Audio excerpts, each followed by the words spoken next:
Ndugu zangu wa Tanzania na wa Afrika kwa ujumla, kwa sababu kuna mtu aliniambia niwe nasema ndugu zangu wa Afrika na sio ndugu zangu wa Tanzania. Maana wanao nisikiliza ni wengi, napata reaction nyingi kutoka kwa watu mbalimbali walio nje ya Tanzania na wanakielewa Kiswahili. Kwa nitakuwa nasema ndugu zangu wa Afrika, umaskini wetu hauwezi kufutwa au hauwezi kuondoka katika jamii yetu kama hatutabadilisha mfumo wa uendeshaji wa mambo yetu. Kwa maneno mafupi au kwa msamiati mfupi, katiba. Mimi ni mambo kwa ushahidi na napataga ushahidi mzuri sana mpaka nafurahi. Kuna mtu anaitwa Eric Shigongo, wengi wanamjua na magazeti yake yale. Tulimjua huko, wengine si tulivyokuwa shuleni na stories zake. Kuna watu walikuwa amewaloga kwa hizo stories zake za huko magazetini.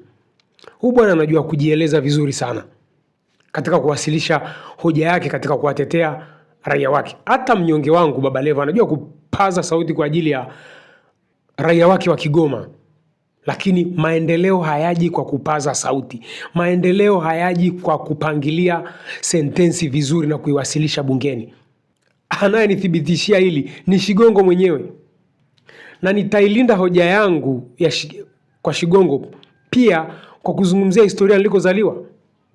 Shigongo alikuwa na hoja mbili ambazo zinatia huruma. Raia wake kunyanyaswa ndani ya eneo lao kwa sababu ya sheria iliyotungwa bungeni. Takuwekea hapo, utamsikiliza. Raia wake kuliwa na mamba, hawana uhalali, sijui hawana uhalali, hawana kibali, hawaruhusiwi kuwapiga hao mamba. Nashindwa kuelewa kwa sababu Shigongo anakuja na hoja ya kwamba amejibiwa kwamba sijui mamba wanalindwa na sheria za kimataifa. Ndugu zangu, ziko sheria zinaoperate nchini kwetu sio kwa faida yetu sisi. Do you know that? Mnalijua hilo? Moja wapo ni sheria ya kiuchumi. Hiyo ndio sheria ya kwanza kabisa ambayo haiwafaidishi wa Tanzania. Twende nyumbani nilikozaliwa na kukulia. Moja ya mikoa iliyobarikiwa nchini Tanzania ni Kilimanjaro.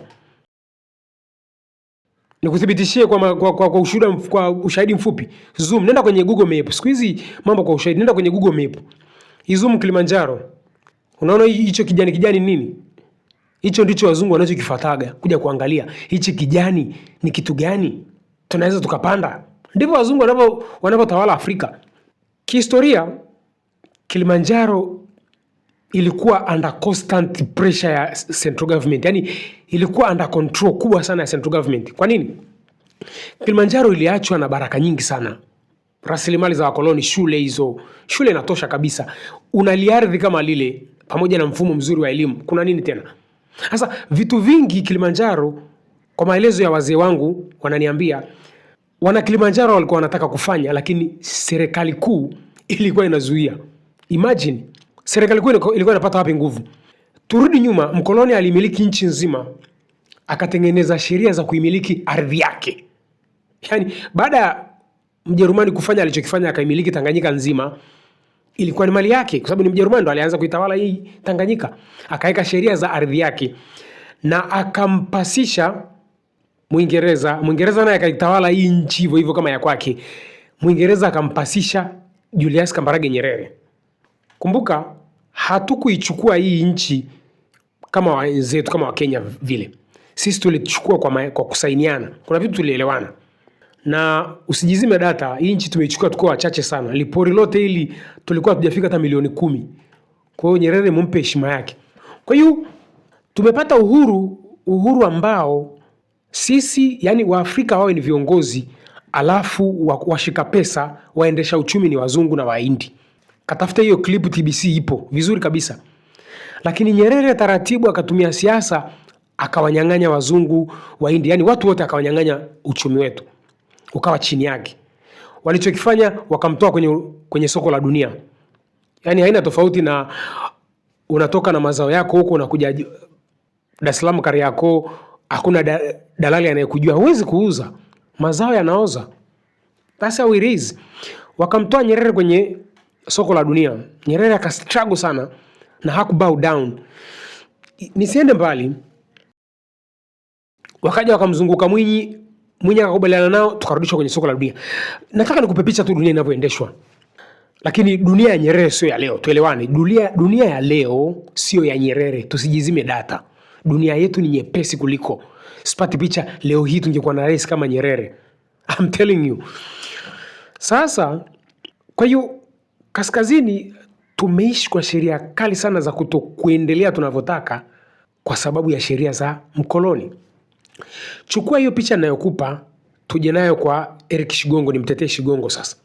Raia wake wanateswa ndani ya eneo ambalo ni lao, wamepewa na Mwenyezi Mungu. Lakini sheria zilizotungwa sijui zimetungiwa wapi, zinawatesa. Ndugu zangu, umaskini ni mfumo. Yaani pointi yangu kuu, unateseka sio unapenda. Wewe sio mjinga. Hebu elewa mfumo unaokutesa, alafu tuubadilishe.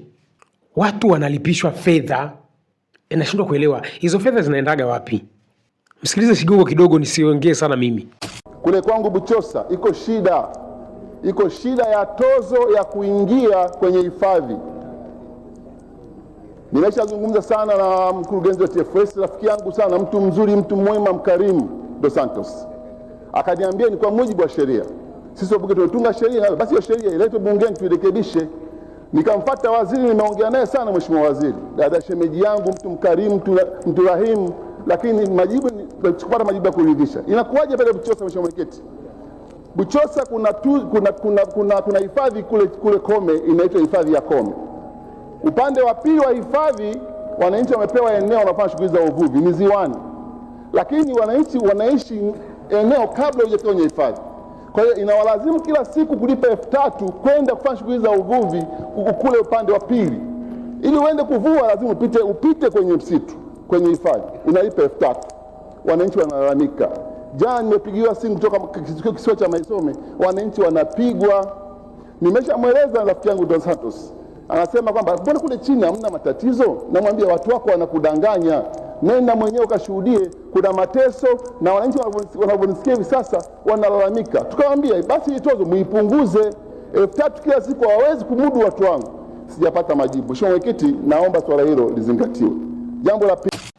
Umeona Sasa Shigongo amepangilia sentensi zake vizuri, amezifikisha bungeni. Kama bunge lisipotekeleza, Shigongo anaonekana useless. Kwa hiyo wakulaumiwa ni nani? Shigongo, bunge. Hoja yangu ni nini? Umaskini ni mfumo. Hatuhitaji watu wanaojua kuongea sentensi nzuri sana kama Shigongo. Tubadilishe sheria, watu wapewe umiliki na uhuru wa kuendeleza mazingira yao. Ndio pale inakuja hoja yangu, decentralized but organized. Tutawanywe, tupewe uhuru wa kusimamia maeneo yetu kwa faida yetu, huku tukilindwa na JKT. Sio bunge. Bunge alileta maendeleo. Yaani ukisema ngonjera za bungeni zitaleta maendeleo, yaani angalia Shigongo anavyopambana pale. Je, utekelezaji usipofanyika? Njoo kwenye majibu ya masuala ya mamba wanatafuna watu wake. Jambo la pili kwa Buchosa ni mamba. Sio mwenyekiti, watu wangu bado wanaliwa na mamba. Nishazungumza hapa ndani, nishasema sana, nimepoteza watu 32 ndani ya miaka 5. Wameliwa na mamba, mheshimiwa mwenyekiti. Siwezi kukubali watu wangu waendelee kuliwa na mamba nikiwa hapa bungeni. Naishukuru sana wizara imetujengea vizimba, lakini vizimba utajenga kila mahali. Ndio fedha ya kujenga kizimba Kanyara, kizimba Ruhama, kizimba Kaunda haitawezekana. Mimi nimewaeleza. Kitu pekee cha kufanya hapa sio vizimba peke yake. Mamba wamezidi. Idadi ya mamba imekuwa kubwa. Sensa ya mamba mmefanya 1985. Nendeni mkawavune mamba wapungue. Watu wanaliwa. Ukiwaeleza wanasema mamba wanalindwa na sheria ya kimataifa. Mheshimiwa Mwenyekiti, haki ya kuishi ni haki ya binadamu, ni haki ya kwanza. Nani aishi, mamba au aishi binadamu? Aishi binadamu kwanza. Kwa hiyo ninachokiomba mimi ifanyike sensa afu mamba hawa wavunwe. Mheshimiwa Mwenyekiti, jambo la 3. Hapo unamlaumuje tena Shigongo? Mamba wanatafuna watu. Alafu unaambiwa mamba wanalindwa na sheria za kimataifa. Kimataifa ipi hiyo imetunga kwamba mamba watule sisi na haturuhusiwi kuwaua hao mamba? Karne ya 21 bado hatuna uhuru wa kumiliki ardhi yetu. Kuna international laws ambazo inabidi tuzisimamie kwa faida ya nani? Tanzania. Mimi nina ufupisho wa katiba yetu, ni ufupisho. na kama na disrespect serikali yangu mtaniambia. Kuna watu wanasema katiba ikoje? Katiba iko hivi. Na kama kuna mtu ambaye anahisi ninavuka mipaka aniambie. Uhuru wa kuabudu, demokrasia ndio vya kwetu. Lakini umiliki wa ardhi yetu sio wa kwetu. Kwa sababu anayelimiliki soko ndio anayemiliki ardhi yako. Anayemiliki mfumo wa fedha ndio anayemiliki ardhi yako. Dunia ya leo huhitaji kufika chuo kikuu. Kuna jamaa mmoja anaitwa Kigongala, sijui Kigongala alikuwa kuna kitu amekiongea ndakifanyia reaction. Anadai alichokisomea akitumii. Unajua kwa nini Kigongala ulichokisomea ukitumii? Sio akili yako. Huwezi kupoteza muda kusomea kitu ukitumii. Iko system imekutengeneza kwamba upoteze muda kwenye vitu ambavyo sivyo. Alafu baadaye uje yani kufanya vitu vingine wakati umepoteza muda kibao.